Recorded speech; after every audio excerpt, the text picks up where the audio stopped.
मौका नहीं दिया गया कि हम अपनी बात को रख सके। ये उस दिन भी हमने कहा था कि वो लोकतंत्र का काला दिन माना जाएगा। 12 करोड़ जनता के साथ धोखा नीतीश कुमार जी ने, बीजेपी के लोगों ने किया। चोर दरवाजे से बीजेपी के लोग मिलकर के सरकार बनाने का काम किया। बिहार का जनादेश बीजेपी को विपक्ष में रखने का था, ना कि सरकार में रहने का अधिकार था। लेकिन सत्ता के लालची, कुर्सी के लालची, जिन्होंने बिहार को बर्बाद करने का काम किया, नीतीश कुमार जी ने बिहार को 4 साल में 4 सरकार देने का काम किया, हर घाट का पानी पीने का काम किया। कोई पार्टी ऐसा नहीं बचा जिसके साथ उन्होंने सरकार नहीं बनाई। लेकिन बिहार का क्या हुआ? ना स्पेशल राष्ट्र का दर्जा मिला, ना स्पेशल पैकेज मिला, ना नौजवानों को रोजगार मिला, ना शिक्षकों को वेतन मिला। सारे सरकारी कर्मचारी धरना प्रदर्शन, लाठी पे लाठी खा रहे हैं। आज भी धरना लोग दे रहे होंगे, लाठियां खाई होंगी।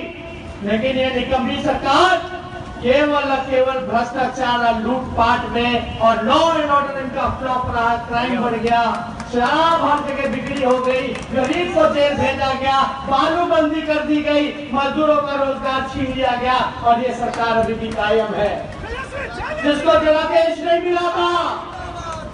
अभी 3 दिन पहले क्या हुआ? कर्नाटका का रिजल्ट आया।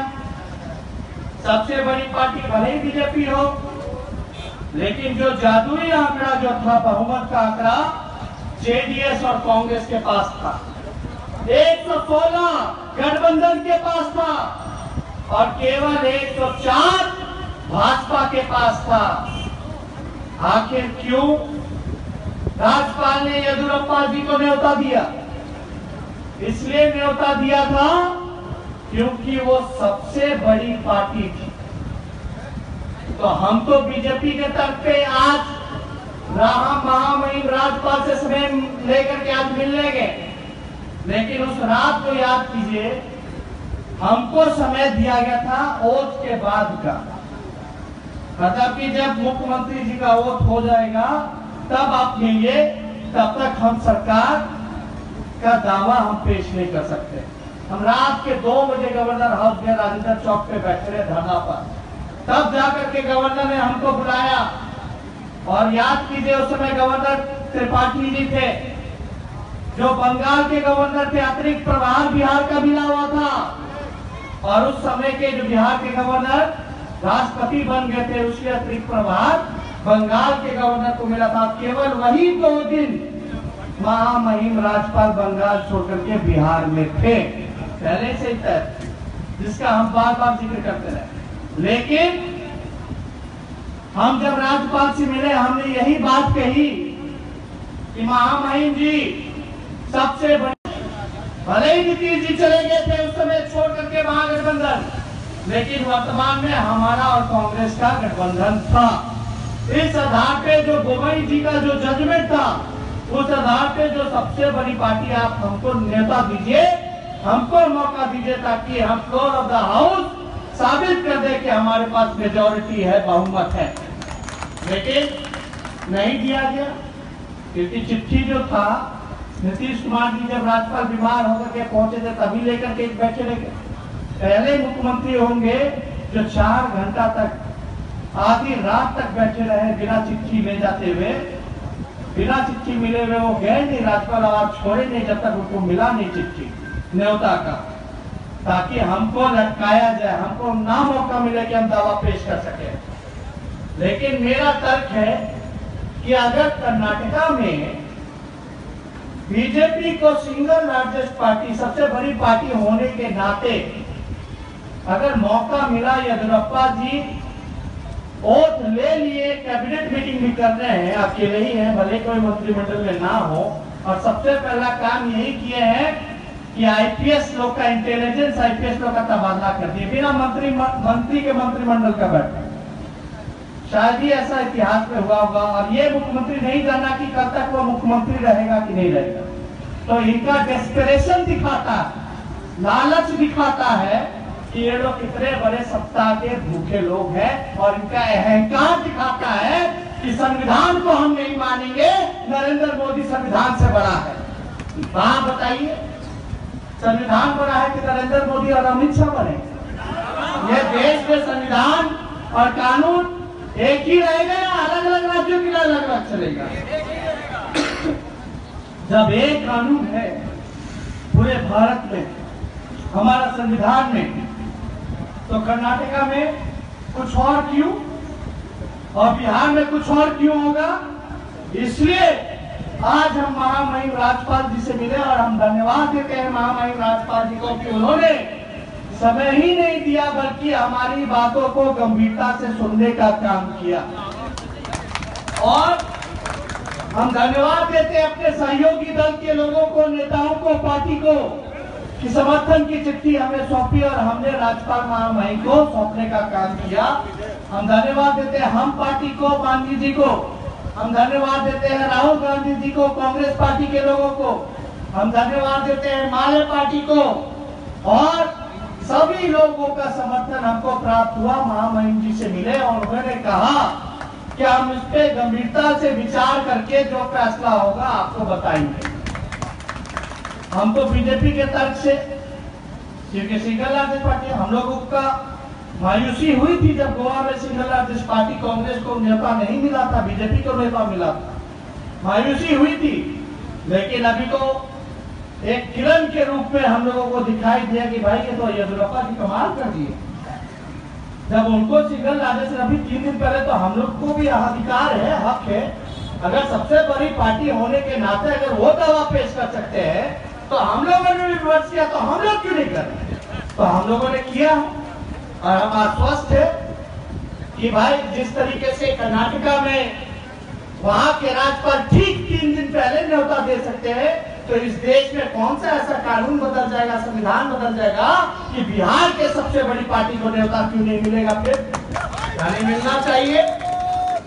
अगर नहीं मिलेगा तो सवाल तो खड़ा होगा कि बीजेपी नॉर्थ ईस्ट में 2 सीट में भी आएगी तो सरकार बनाएगी, सबसे बड़ी पार्टी भी होगी तो सरकार बनाएगी, पोस्ट पोल अलायंस भी करेगी तो बीजेपी ही सरकार बनाएगी। तो चुनाव का मतलब क्या है भैया? चुनाव मत करो। तुमको अगर जबरदस्ती अपराधी खाली सरकार बनाना है तो चुनाव की आवश्यकता क्या है? हजारों हजार करोड़ रुपए चुनाव में खर्च होता है। और बीजेपी और नीतीश कुमार जी से तो एक सवाल पूछते रह गए, हालांकि जो पहला विधानसभा में जो पहले जनादेश का पान उन्होंने किया था वो सवाल का जवाब आज तक नहीं दे पाए, और हमें पूरा 200% विश्वास है कि इस सवाल का भी जवाब दोनों दल और नेता नहीं दे पाएंगे। आप बताइए, नीतीश जी अपनी चुप्पी तोड़िए। बिहार की जनता चाहती है कि हमारा जो चोर दरवाजे से आया हुआ मुख्यमंत्री चुप्पी तोड़े। बताए, अगर कर्नाटका में उन्होंने बीजेपी का समर्थन किया सिंगल लार्जेस्ट पार्टी होने के नाते, अगर उन्होंने सही फैसला ठहराया है बीजेपी का, तो बिहार में बताए कि बिहार में गलत क्यों हुआ, किसके दबाव में गलत हुआ। यानी सिंगल लार्जेस्ट पार्टी तो हम लोग हैं, हमको मिलना चाहिए। यानी नीतीश कुमार जी और बीजेपी के लोग ऐसी राजनीति कर रहे हैं कि भाई चित्त भी उनका, पट भी उनका, हेड भी उनका, टेल भी उनका। ये तो दोहरी नीति है, तो चलेगा नहीं। तो इसलिए हम चाहते हैं जवाब बीजेपी के लोग और नीतीश कुमार जी बताएं कि कर्नाटका में डिसीजन सही था या बिहार वाला डिसीजन सही था। जहां तीसरी नंबर की पार्टी बिहार में सरकार में आ गई और चुनाव के बाद 1 साल 18 महीने सरकार चलने के बाद बीजेपी में नीतीश कुमार चले गए, उनके साथ सरकार बनाया कि वो सही था। यानी post alliance, post election, post poll alliance सही था या सिंगल लार्जेस्ट पार्टी वाला तर्क?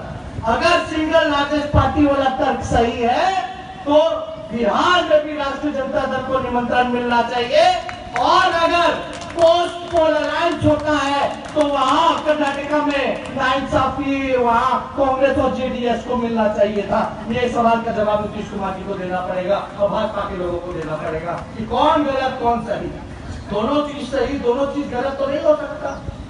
ये ठगने का काम बंद कीजिए। देश की जनता जनप्रतिनिधि चुनती है काम के लिए, ताकि जनप्रतिनिधि रहेगा तो हमारे बातों को उठाएगा, संसद में जाकर के उठाएगा, विधानसभा में जाकर के उठाएगा, हमारे लिए काम करेगा, शिक्षा, चिकित्सा, मजदूर के जीवन को बेहतर करेगा, किसान के जीवन को बेहतर करेगा, दलितों के जीवन को बेहतर करेगा, शांति, अमन, चैन, विकसित राज्य बनाने का काम करेगा। लेकिन बीजेपी के लोग विकास का काम छोड़ करके खाली तोड़ और जोड़, खाली इलेक्शन मशीनरी बना लिया है। हर जगह खाली इलेक्शन में लोग रहता है, खाली इलेक्शन में। प्रधानमंत्री जी या तो विदेश का दौरा करेंगे या तो इलेक्शन में कैंपेन में जाएंगे। काम कब करते हैं भाई, काम कब करते हैं? आप बताइए, रमन जी ने बताया इतनी बातें, अच्छे दिन आए कि नहीं आए? आज चलता था अच्छे दिन आएंगे, 2 करोड़ नौजवानों को रोजगार मिलेगा, किसान का आय को 1.5 गुना कर देंगे, जो कर्ज है वो माफ कर देंगे, मेक इन इंडिया बनाएंगे, अपना बॉर्डर जो है देश को सुरक्षित करने का काम करेंगे, डेली हमारा जवान शहीद होकर के आ रहा है, कोई नहीं, देश पे किसी को ध्यान नहीं। इतना महंगाई हो गया, गांव देहात चले जाए ना किरासन तेल मिल रहा है, ना वृद्धा पेंशन मिल रहा है, ना इंदिरा आवास मिल रहा है। घोटाला पे घोटाला बिहार में हो रहा है। इसमें हम ज्यादा समय नहीं लेना चाहते, हम ये संदेश देना चाहते हैं कि सभी विपक्षी दलों को एकजुट होना चाहिए। नहीं तो कल बिहार था, गोवा था, आज कर्नाटका है, कल हो सकता है राजस्थान और मध्य प्रदेश भी हो। इसलिए इनके तानाशाह और इनके अहंकार को चूर चूर करना होगा। इसके सभी राष्ट्रीय जनता दल के कार्यकर्ता और हमारे साथी समर्थकों को अब आंदोलन की जरूरत है, लड़ाई लड़ने की जरूरत है, सड़कों पर आने की जरूरत है, वरना ना तो संविधान बचेगा, ना तो आरक्षण बचेगा, ना हमारा देश बचेगा। ये लोगों ने लाल किले को गिरवी करने का काम किया, बताइए, लाल किले को निजीकरण कर दिया, गिरवी रख दिया। नरेंद्र मोदी जी बताइए, देश का ऐसा जगह जहां 15 अगस्त को लाल किले से प्रधानमंत्री भाषण देते हैं, संबोधित करते हैं पूरे देश को, राष्ट्र को। बताइए, एक लाल किला भी दे दिया पूंजीपतियों को चलाने के लिए, 5 करोड़ रुपए दे दिया। लाल किला का कमाई 18 करोड़ खाली टिकट से होता था, 5 करोड़ में दे दिया। खाली टिकट का देखने वाला जो टूरिस्ट जाता था 18 करोड़ कमाता था लाल किला, अब 5 करोड़ में दे दिया। अब पार्किंग का अलग है, दुकान का उसमें अलग है, स्टॉल का अलग है। बताइए, रेलवे की भी करने जा रहे हैं, एयर इंडिया की भी कर दिया, सब कुछ पूंजीपतियों के हाथ दे दिया। अंग्रेज भी इसी तरह आए थे, कंपनी बंद करके आए थे और देश को गुलाम बनाने का काम किया। वही काम बीजेपी के लोग कर रहे हैं। ये लोग अंग्रेजों के चमचे लोग हैं। इन लोगों का देश की आजादी में कोई कुर्बानी नहीं था। ये लोग गॉडसे के लोग, नथुराम गॉडसे जो महात्मा गांधी को गोली मारने का काम किया, ये वो लोग। हमारा संविधान जो बाबा साहब अम्बेडकर ने लिखा है, उस संविधान से हमारा देश चलेगा, या जो बंच ऑफ थॉट जो इनके बाबा गोवलकर का जो किताब है उससे चलेगा। तय करना है आप लोगों को, क्या चाहते हो? तानाशाही मिटाना है कि नहीं मिटाना है? अहंकार इनका तोड़ना है कि नहीं तोड़ना है? इसलिए हमने सभी विपक्षी दलों से अपील की है और हम धन्यवाद देते हैं अपने पिता को, राष्ट्रीय अध्यक्ष जी को, कि उनकी जो पहले जो थी कि देश में महागठबंधन बना करके बीजेपी को हराओ, कम से कम मायावती जी और यूपी में अखिलेश जी मिलकर के फूलपुर और गोरखपुर में धूल चटाने का काम किया, जो कि बीजेपी का घर था। जाएंगे नहीं कहेंगे। और जो घटनाक्रम कर्नाटका में हुई, ये सबक है सभी विपक्षी दलों के लिए। अगर कांग्रेस और जेडीएस अगर पहले मिलकर के गठबंधन कर लेता तो बीजेपी का सुपड़ा साफ हो जाता। इस सबक को हमको सीखने की जरूरत है और सब लोगों को एकजुट होकर के लड़ाई करने की जरूरत है और इनके अहंकार को छूने की जरूरत है, तोड़ने की जरूरत है। आप देख लीजिए स्थिति क्या से क्या होगी। इतना महंगाई आ गया, प्रधानमंत्री जी अब जीएसटी का जिक्र नहीं करते।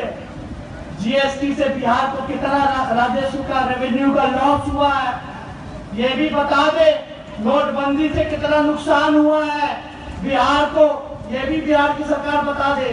इसलिए सारी चीज को आप लोग जानते हैं, हम ज्यादा कुछ नहीं कहेंगे। लेकिन आज का जो धरना, 1 दिवसीय धरना था, पेट्रोल डीजल अगर 4 रुपए बढ़ रहा है दाम, 4 लोग तो कर्नाटका का चुनाव खत्म हुआ, तुरंत पेट्रोल और डीजल का कीमत बढ़ा दिया। दिल्ली बढ़ता है, ऐसा कर दिया कि डेली, ऐसा फॉर्मूला दे दिया कि डेली बढ़ता रहेगा। 81 485। भारत विदेशों से सस्ते में पेट्रोल और डीजल खरीदती है और यहाँ महंगा में बेचती है। पहले महंगा खरीदा जाता था, उसमें महंगा बिकता था, अभी लोग सस्ता खरीदा फिर भी महंगा बेच रहा है। तो इनकी नीति जो है आप लोग समझ सकते हैं। गरीब किसान मजदूर की पार्टी नहीं है ये, केवल और केवल पूंजीपतियों की पार्टी है।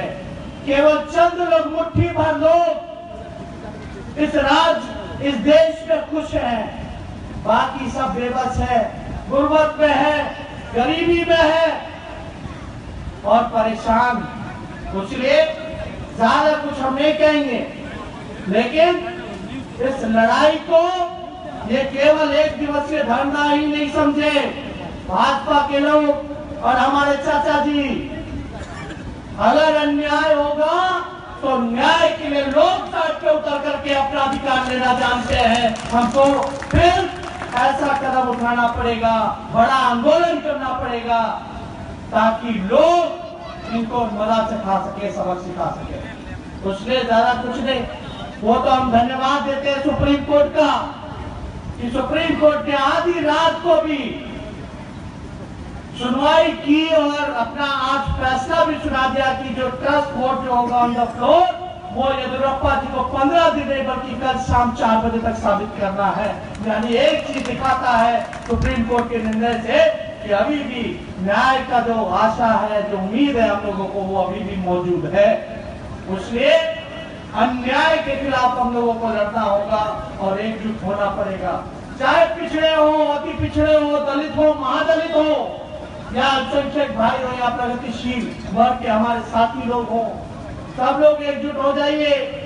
एकजुट होकर के जो लालू जी के हाथों को मजबूत करने का काम कीजिए, हमारे महागठबंधन के हाथों को मजबूत करने का काम कीजिए, और जिन्होंने बिहार को ठेंगा दिखाने का काम किया, विशेष राज दर्जा नहीं दे रहे, विशेषता के लिए दे रहे, इनको जवाब देने का काम कीजिए। नहीं तो आने वाला दिन ऐसा हो जाएगा कि पूरी तरीके से तानाशाह जो तालिबान का जो कानून है वो ये लोग लागू कर देगा। उसमें हम लोग चाहते हैं कि देश में लोकतंत्र है और हमारा देश सबसे बड़ा डेमोक्रेटिक कंट्री है। इसलिए लोकतंत्र को बचाना है, संविधान को बचाना है, आरक्षण को बचाना है। इसलिए आप लोगों से हम कहेंगे कि आप गवर्नर साहब का जो फैसला होगा हमको तो बताएंगे, आप लोगों को भी पता चल जाएगा न्यूज के माध्यम से। लेकिन आगे का हमारा क्या कदम होगा, निर्णय होगा, पार्टी के वरिष्ठ नेताओं के साथ हम लोग बैठ करके हम लोग कार्यक्रम बनाएंगे।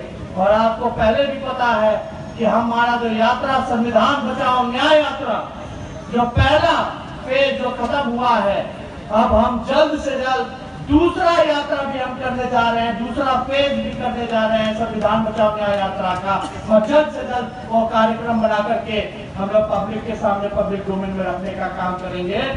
लेकिन हमारा वर्कर सबसे मेहनती वर्कर है, हम बस यही चाहते हैं, सब लोगों की यही कामना है कि हम लोगों को इंसानियत के रास्ते पे चलना है। देश को बचाने के लिए, संविधान और आरक्षण को बचाने के लिए हमारे कार्यकर्ताओं को, हम लोगों को जो कुर्बानी देना पड़े उस कुर्बानी के लिए आप लोग तैयार रहें। और लग जाइए अभी से पंचायतों में, गाँव में, बूथों में। हमारा जो बूथ तक का जो बनाने का जो कार्यक्रम है, लोगों को जोड़ने का कार्यक्रम है, अभी विधायकों से भी बात हुई है। 15 दिन में हम लोग सारी चीजों को ठीक करके, संगठन को भी मजबूत करके फिर हम लोग तैयार रहेंगे। किसी भी पल ये लोग चुनाव करा सकते हैं, किसी भी पल ये लोग केंद्र और राज्य का भी ये लोग इकट्ठे चुनाव करा सकते हैं। इसलिए बैठना नहीं है, मैदान में आइए, सड़कों पे आइए, जनता के समस्याओं को दूर करने का प्रयास कीजिए और साथ ही साथ जनता को बताने का काम कीजिए, गरीब गुरबाओं को, कि किस प्रकार से ये लोग संविधान के साथ छेड़छाड़ करने का काम कर रहे हैं। उससे ज्यादा कुछ ना कहते हुए आप सभी लोगों को पुनः हम दिल से बधाई देते हैं, धन्यवाद देते हैं और अपनी बातों को हम समाप्त करते हैं। जय राष्ट्रीय जनता दल।